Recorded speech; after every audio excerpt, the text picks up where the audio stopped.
नमस्कार दोस्तों, आज हम आ चुके हैं विधानसभा की चौपाल को लेकर गढ़मुक्तेश्वर के अंदर। जैसे हम जानते हैं कि बता चुके कई बार यहाँ का जो प्रत्याशी होना चाहिए क्षेत्रीय का होना चाहिए। क्षेत्रीय प्रत्याशी से बहुत फायदे होते हैं और यहाँ की जनता की मांग ये है कि क्षेत्र के प्रत्याशी होना चाहिए। ऐसी एक चेहरा हमारे सामने आया संजय त्यागी करके, जो भावी प्रत्याशी बीजेपी से हैं। आज हमारे साथ उनसे मिलते हैं। यदि वो विधायक बनते तो उनकी नई योजनाएं क्या होंगी और किस तरीके से अपनी विधानसभा के अंदर काम करेंगे। सर नमस्कार, हमारे चैनल में आपका स्वागत है।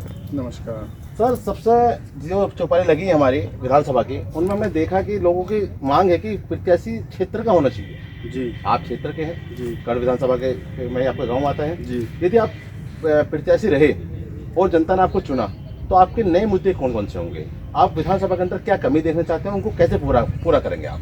जी, देखिए ऐसा है, सबसे पहले तो जो स्थानीय प्रत्याशी होता है उसके फायदे अनेकों होते हैं। एक तो वो अपने क्षेत्र की भौगोलिक स्थिति से अवगत होता है और अपने क्षेत्र की जनता से परिचित होता है। उसको जो है ज़्यादा समय नहीं लगता क्षेत्र की जनता से संपर्क स्थापित करने में, और जनता को भी दिक्कत नहीं होती अपने विधायक से अपने मन की बात कहने में। अभी हम 3 साल से अपने क्षेत्र में घूम रहे हैं, दौरा कर रहे हैं, जनसंपर्क स्थापित किया है।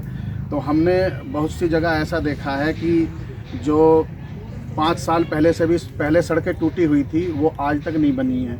तो स्थानीय प्रत्याशी होने का फ़ायदा ये है कि जब हम घूमते हैं तो हमें पहले से ही पता होता है कि किस गांव की सड़क कहां से कहां तक टूटी हुई है, हमारे क्षेत्रवासियों की क्या क्या समस्याएं हैं। और रही बात नई नई योजनाओं की, तो वो तो जब हमारी सरकार बनेगी उसके साथ ही योजनाओं का भी आरंभ होंगी। और वैसे जो हमने अभी तक जैसे गढ़ में मेडिकल कॉलेज, एक महिला डिग्री कॉलेज और बहुत सारी चीज़ें हैं जो सोच रखी हैं अपने क्षेत्रवासियों के जो समस्याएं हैं उनके निवारण के लिए और अपने क्षेत्र के विकास के लिए हमें क्या क्या योजनाएं लेकर आना है ताकि हमारा क्षेत्र भी विकसित हो सके। बहुत सारे काम कराने हैं, सारे कामों का बखान हम यहाँ पे कर भी नहीं सकते। तो ये है कि अगर क्षेत्रीय प्रत्याशी पार्टी उतारती है तो क्षेत्रीय प्रत्याशी अच्छे मार्जिन से भी जीतेगा, क्योंकि हमारी कहीं ना कहीं उसकी जान पहचान ज़्यादा होती है, आपको बताने की जरूरत नहीं पड़ती मैं क्या हूँ और कहाँ से हूँ। जी, प्लस अपना चेहरा प्लस पार्टी का चेहरा, जी, डबल फायदा मिलता है। डबल फायदा मिलता है। और देखो, एक गांव में कहावत होती है कि अपना मारे तो छाया में गिरे। जी जी जी। अभी तक जो हालांकि लोकतंत्र है, किसी को भी कहीं से टिकट मांगने की आज़ादी है और ये पार्टी के ऊपर निर्भर करता है, इसमें व्यक्ति विशेष कुछ नहीं कर सकता। लेकिन फिर भी मेरा अपना मानना है कि अगर घर का मुखिया घर के ही सदस्य को बनाया जाए तो वो ज़्यादा अच्छे से अपने घर को संभाल पाएगा। सरकार आपकी है जी, फिर भी विकास नहीं हो पाया गढ़ में? नहीं, ऐसा नहीं है कि विकास नहीं हो पाया, विकास हो पाया।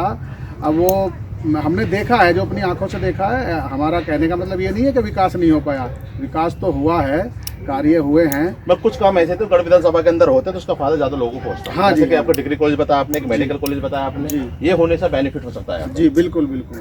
भाई अब हम कोई भी जो भी यहाँ पे प्रत्याशी होगा हमारे क्षेत्र का, स्वाभाविक सी बात है कि उसको अपने क्षेत्र की सारी स्थिति की जानकारी है और सटीक जानकारी होगी, उसको किसी से पूछने की आवश्यकता नहीं है। अब हम थोड़ी देर के लिए अपने ऊपर ही ले लें तो जैसे हमारे यहाँ पे 147 या 149 के आसपास गांव पड़ते हैं, कोई गांव ऐसा नहीं है जिस गांव में हम ना गए हों, हमने जनसंपर्क ना किया हो, उनके रास्ते ना देखे हों। हम एक सांस में खड़े होकर कम से कम 125-150 गांव गिना सकते हैं। तो हमें जो है, अगर कल हमें पार्टी मौका देती है, प्रत्याशी बनाती है, जीत तो आप सबके आशीर्वाद से अच्छी होगी। उसके साथ में फिर हमें कुछ कार्य ऐसे होंगे जो हमें जनता से पूछने की आवश्यकता नहीं है। हालांकि विकास में जो है देखो, जनता की भागीदारी होती है। जब तक कोई आकर बताएगा नहीं कि हमारे क्षेत्र में ये कार्य होना है, ये सड़क बननी है, या हमारा ये काम है, हमारी लाइन खींचनी है, हमारा ट्रांसफार्मर है, तो ये सब चीज़ें बिना बताए भी नहीं होंगी। तो उसमें कहीं ना कहीं हमारी भी कमी रहती है कि हम जो है सरकार तक अपनी आवाज़ नहीं पहुंचा पाते। बाकी जो पार्टी का आदेश होगा, पार्टी जिसको चुनेगी। लगातार 3 साल सपा के सरकार भी रही है, तो सपा का प्रत्याशी भी रहा है वहाँ पे, राज्य मंत्री बने, वो क्या विकास नहीं हो पाया? देखिए, सपा सरकार में जो विकास हुआ वो तो सपा वाले ही जाने, मैं उनके बारे में क्या कहूँ। और बहुत सारी चीज़ें ऐसी हैं कि आप भी जानते हो कि सपा सरकार में जो है बहुत सारे मामले ऐसे होते थे जो अब नहीं होते हैं। आप भी भली भांति अवगत हो उन बातों से। भ्रष्टाचार, गुंडागर्दी, माफियागिरी, ये सब। और आपने देखा है जो भी शरारती तत्व, अराजकतावादी तत्व थे, कोई भी है, आज वो जैसे गढ़ विधानसभा के अंदर देखा जाएगा प्रत्याशी गठबंधन भी हो चुका है इन लोगों का। जी चाचा भतीजे मिल चुके हैं जी लोकदल भी आ चुका है जी। तो कहीं ना कहीं मजबूती ज़्यादा नज़र नहीं आ रही आपको?